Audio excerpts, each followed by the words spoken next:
Un caro saluto a tutti gli amici e soci del Rotary Club Italy South 2100, un caloroso benvenuto per questa conversazione di oggi, che peraltro ricade il 12 ottobre, anniversario della scoperta dell'America e Columbus Day, data importante perché il conversatore di oggi è il professor Emilio Francis Iodice, nato in America, cresciuto a New York, ma ovviamente di chiare origini italiane, e adesso ve lo presenterò.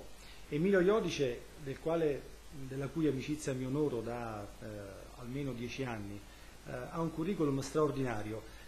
Normalmente non leggo quello che ho preparato, ma in questo caso devo fare un'eccezione perché gli incarichi che ha ricoperto Emilio Iodice spaziano da un settore pubblico al settore privato e internazionale, fino ad arrivare ad oggi alla sua carica attuale, che è quella di vicepresidente della Loyola University di Chicago e direttore del John Felice Rome Center, che è l'affiliazione romana e unica italiana della Loyola di Chicago. Emilio Iodice ha cominciato nel settore pubblico ricoprendo vari incarichi nell'amministrazione USA come funzionario chiave a Washington DC. In questo suo excursus e in questa sua esperienza americana è stato advisor di numerosi presidenti degli Stati Uniti, da Nixon fino a Reagan, e ancora oggi collabora attivamente rispondendo, quando è chiamato, a questioni di politica internazionale. È uno degli ufficiali più decorati della storia americana, avendo ricevuto una medaglia d'oro per eroismo, una medaglia d'oro e d'argento per servizio esemplare, ed è stato candidato per la medaglia di bronzo e numerosi altri riconoscimenti ufficiali. Ha svolto funzioni diplomatiche in qualità di ministro a Brasilia, Città del Messico, Roma, Madrid e Parigi, ed è stato iscritto nell'elenco dei futuri ambasciatori. È stato cavaliere con il nomina dell'ex ereditaria Vittorio Emanuele e ha ricevuto medaglie d'onore sia dall'Italia che dalla Spagna. È stato amministratore delegato e vicepresidente della Lucent Technologies, azienda della difesa americana, in vari paesi, e successivamente ha insegnato come docente al Trinity College a Washington DC. Attualmente abbiamo detto che è stato nominato vicepresidente della Loyola University di Chicago ed è professore di leadership nel suo campo specifico. Ama la buona musica, ama leggere e scrivere, e peraltro è autore di vari libri. Il primo è quello A Kid from Philadelphia, che è una storia su Mario Lanza, The Voice of the Poets. Ha scritto il suo secondo libro nel 2013, Profiles in Leadership from Caesar to Modern Times, e ha scritto un libro chiamato Future Shock 2.0 e anche Essay and Collected Short Works of Emilio Iodice. La conversazione di oggi con un conversatore così importante verterà e analizzerà un argomento di enorme attualità, che è quello delle primarie americane che cominceranno tra qualche mese, per poi concludersi il famoso Super Tuesday, cioè il martedì o l'Election Day, che cade il 9 di novembre del 2016, che sceglierà il prossimo presidente americano.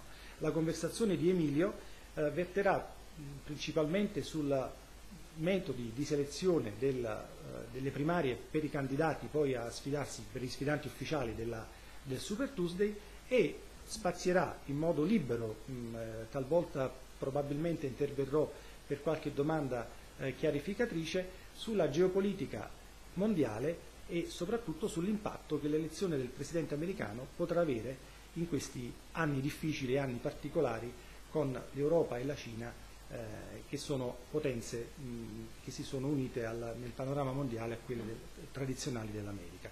Per cui adesso smetto di parlare e passo la parola all'amico Emilio Iodice, la cui conversazione sarà tenuta in inglese, ma Emilio parla italiano, e quindi le domande che vorrete rivolgergli e poi gli gireremo potrete farle anche in italiano. Grazie. Grazie Giovanni, e un saluto non solo a te, però a tutti i membri della Rotary South. Grazie tanto per questa possibilità di parlare un po' su un argomento molto importante, e penso che è un argomento mondiale, non è solo un argomento americano, e per questo parlerò un po' in inglese e dopo, se vogliamo, possiamo anche continuare quando vuoi in italiano.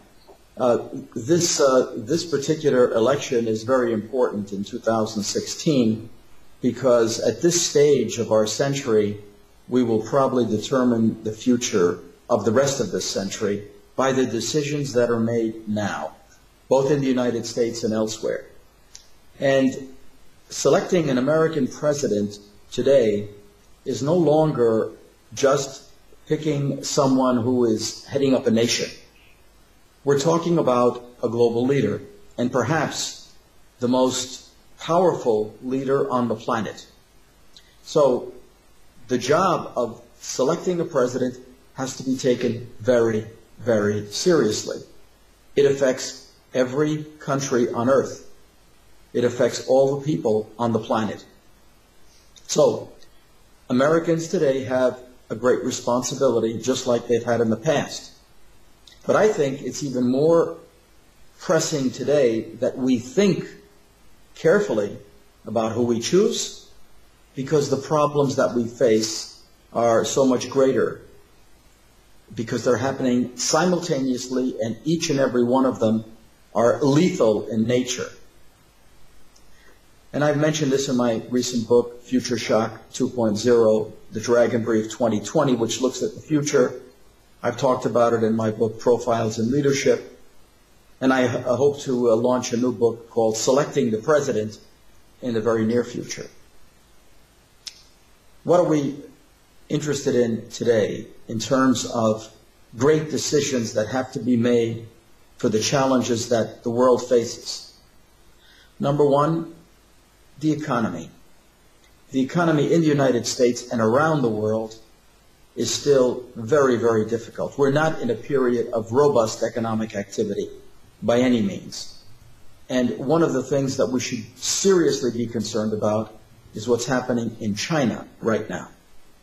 As the Chinese economy declines and civil strife grows in China, it'll affect everyone on this planet. The economy is number one. Second are problems of social justice in each and every country. And you could talk about migration in Italy or in Europe.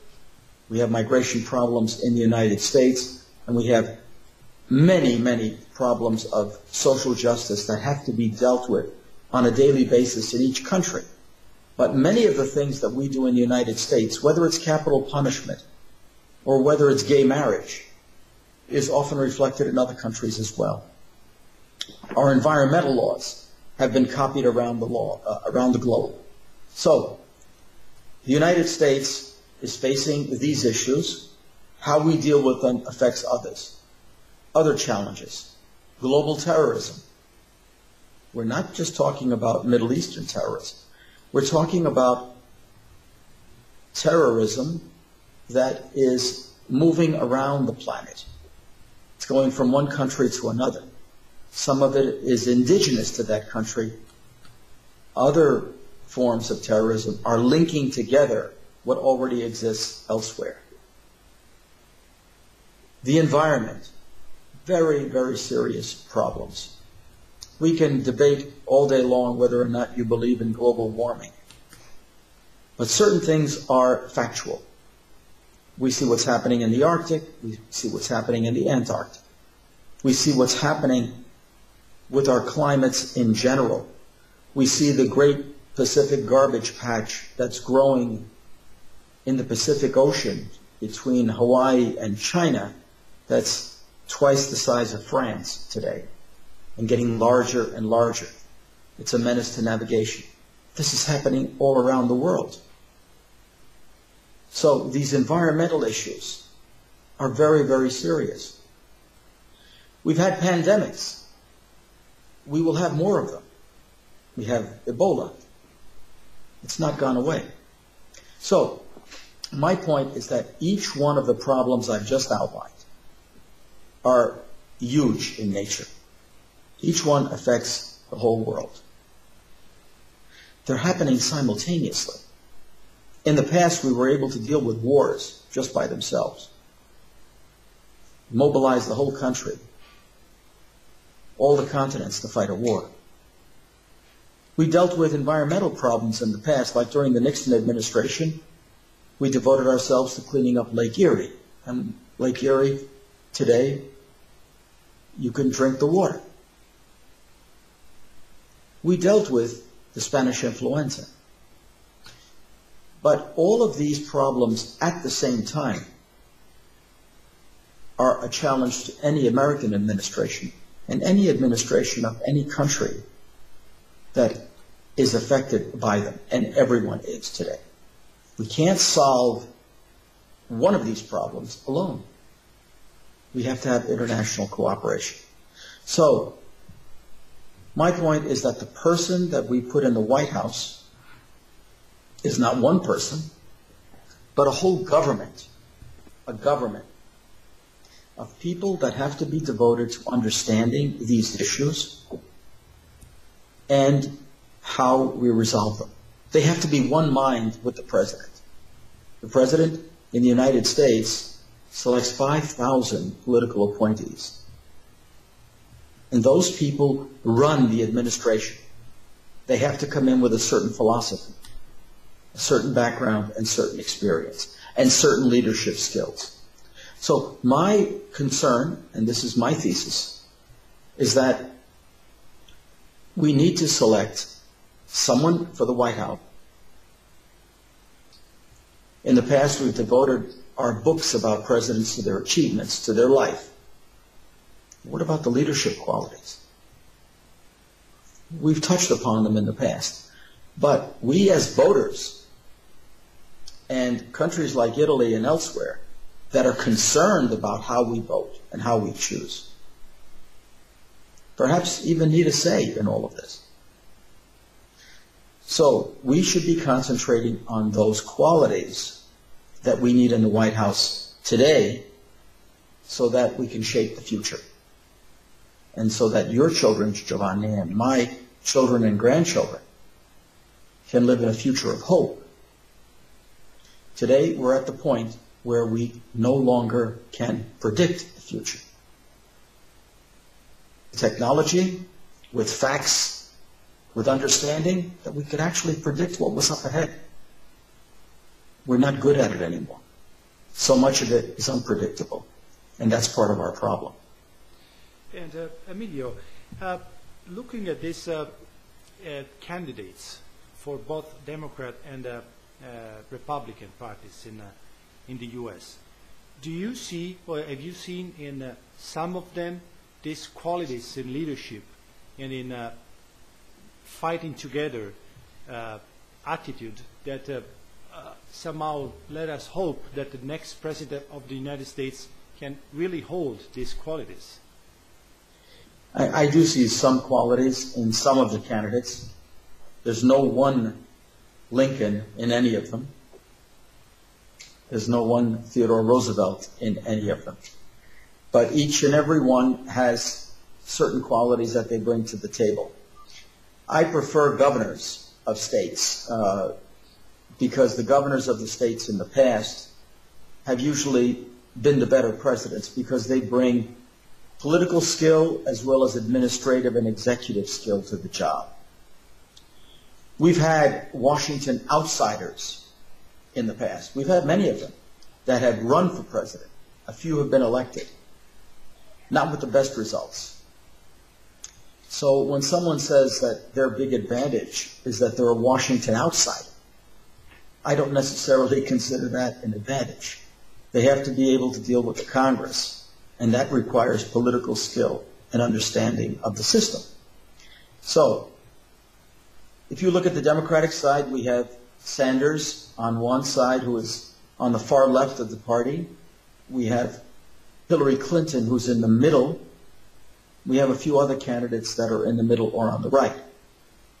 I think if things continue as they're going now, once the primaries open up, she will win the Democratic nomination, unless something unexpected happens, and that could take things in a different direction.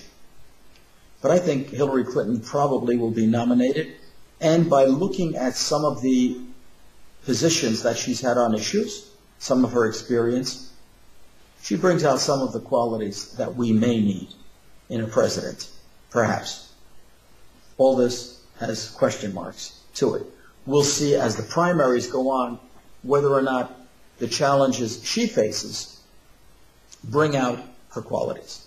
On the Republican side, we have a lot of choices because they feel that the system is wide open, that there's no one who really is the leading candidate, so everyone has a chance.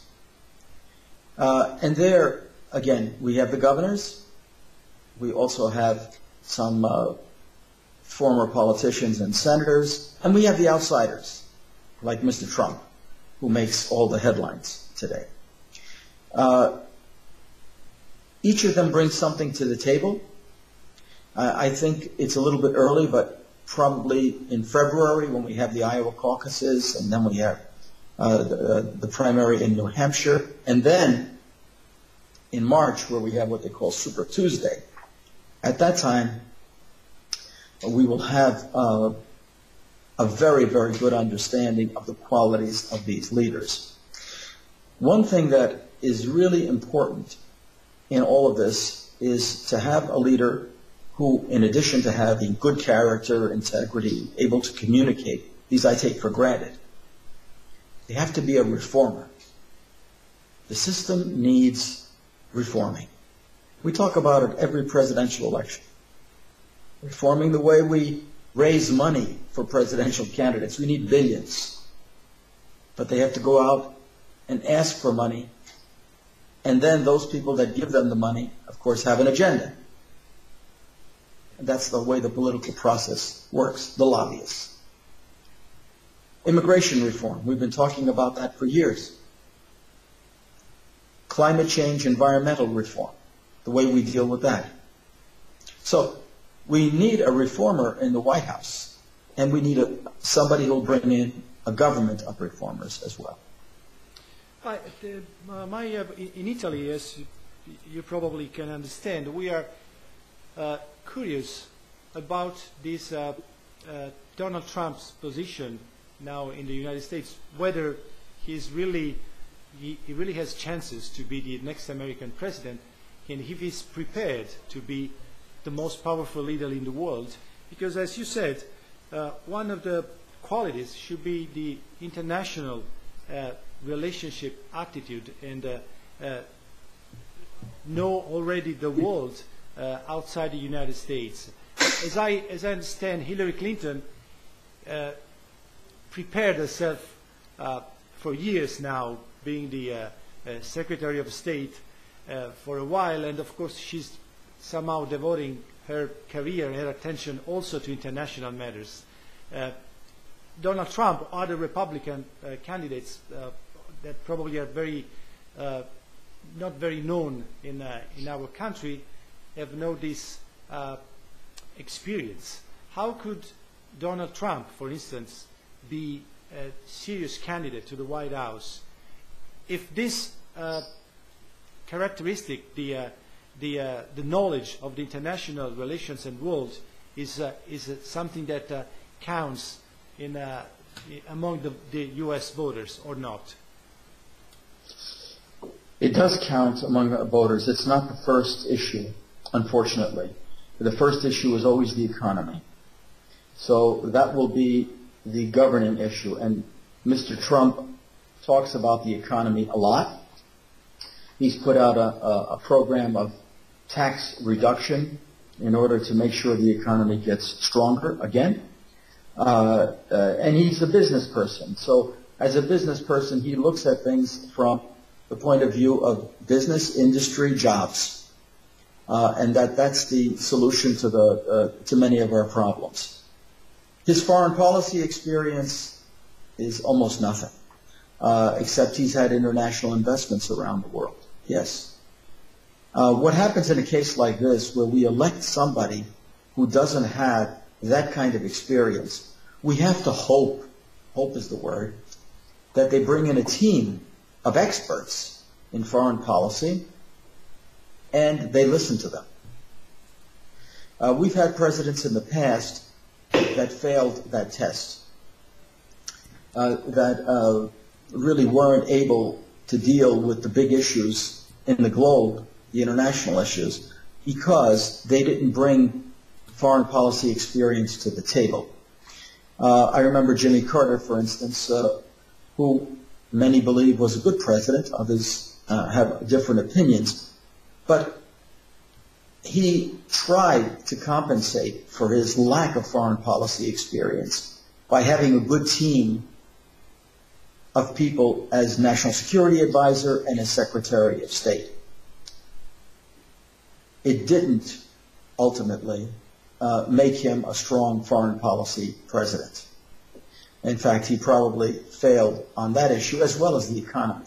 So these were two things that he lacked when he came to the White House. He had integrity, he had honesty. He was able to communicate. He had character, but he lacked experience on the economy and foreign policy. And those were the two vital issues that later, when he faced a challenger for re-election, Ronald Reagan, he lost. So, the American people will probably vote first on the economy and then on foreign policy. Mr. Trump or anyone who's an outsider with very little experience will have to bring in a team. It would be important for us as voters to know what kind of people he would want to bring in. I don't need to know the names. I would rather know the qualifications. Really great presidents go out and say, well, I'm not looking for someone who needs a job for this position, but I want the best possible person, and ask that best possible person in the country to come and take on the role. That's the key. And whether or not they can bring in a brain trust, Trump has been talking about that. He's talking about a brain trust of some of the luminaries that can come in and run the government with him. We'll see.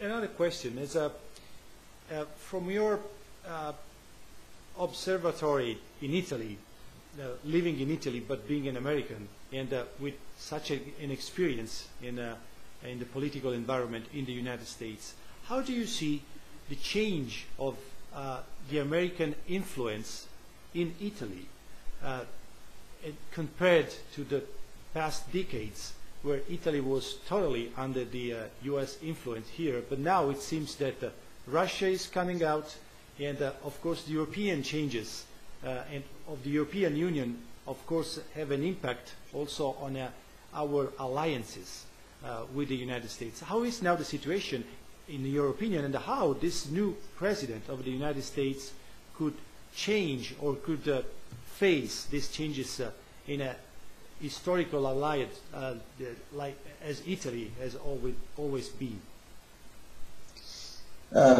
Necessity is always the mother of invention. So at the end of World War II, Italy needed the United States. They needed the Marshall Plan. They needed trade with the U.S. They needed the United States to allow immigrants from Italy to go there so that they could take pressure off of unemployment in Italy. So it was a period of great necessity, and that ran up into, I would say, the 80s.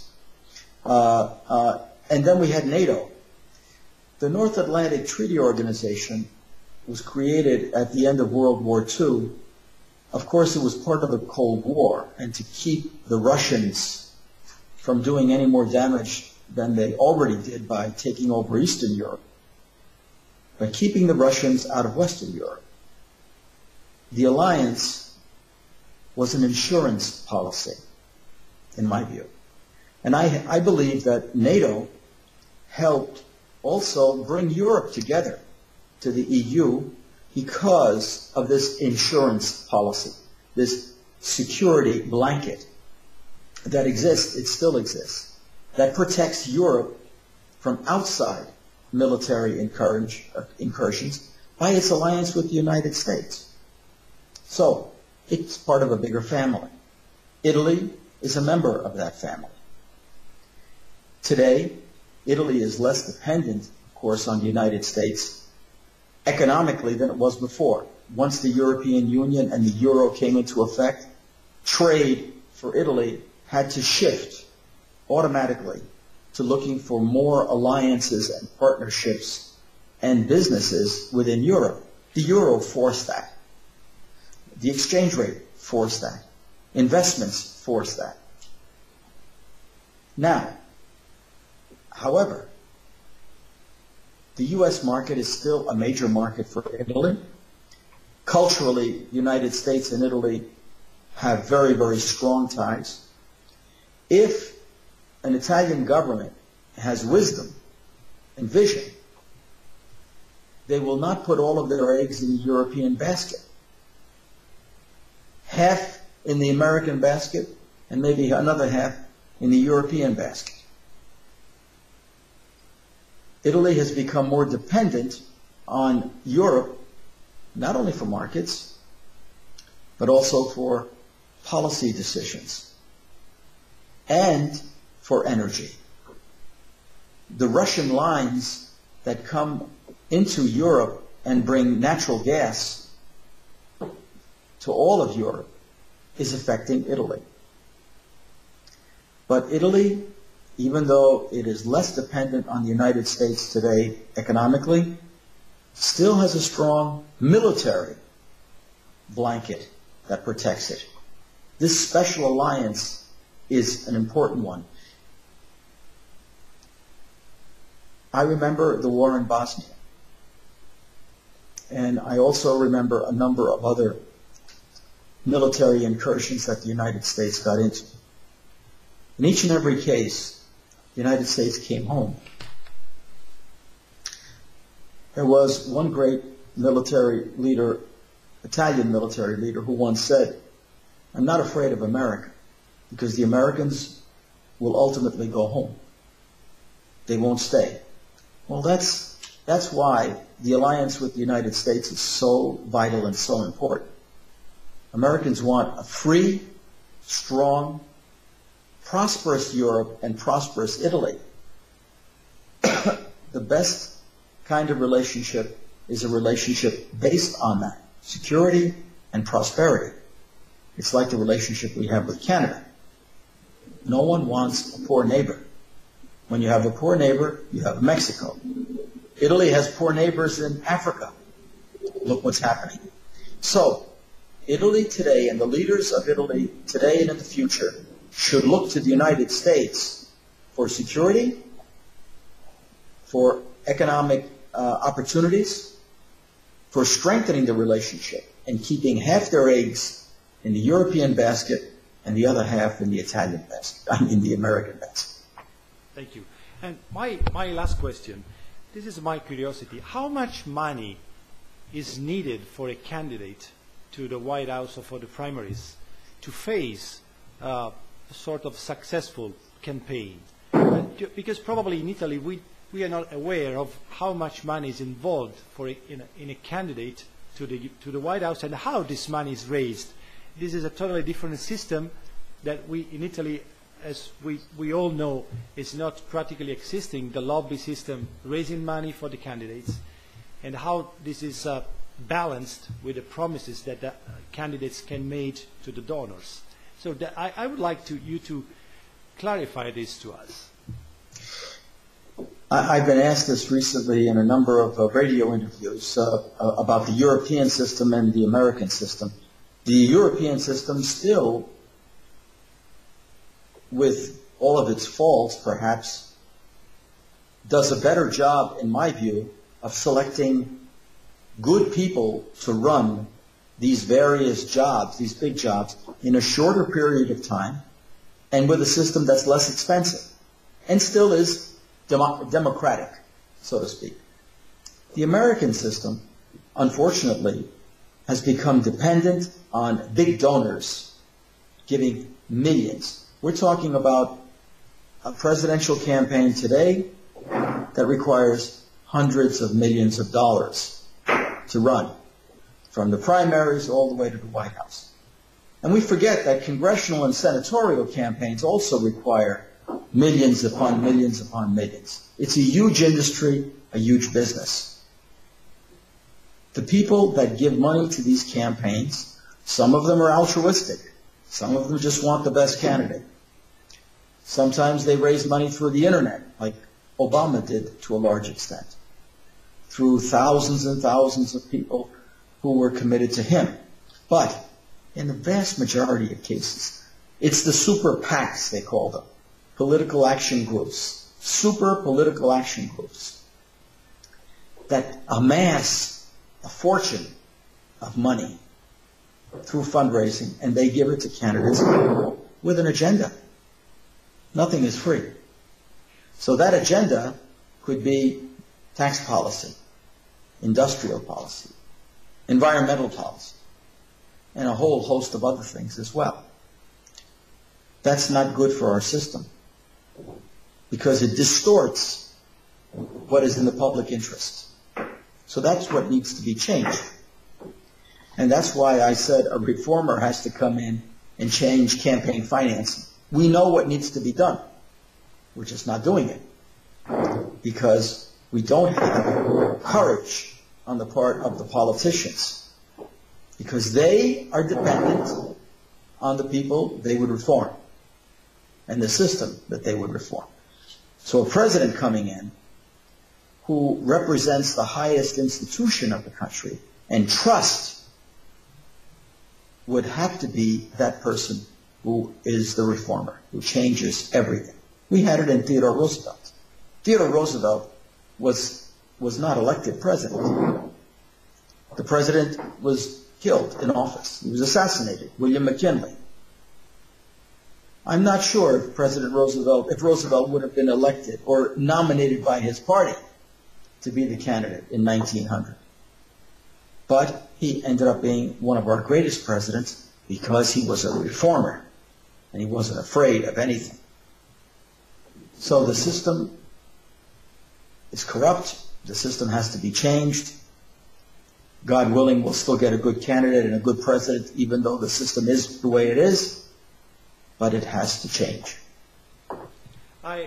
Thank you, Emilio. My last question. You are talking about reformers and the need of reformers in the United States. Do you see reformers among the European leaders? Not only in Italy, but European leaders. Do you identify any real reformer in the European Union countries, letting us hope for a brighter future?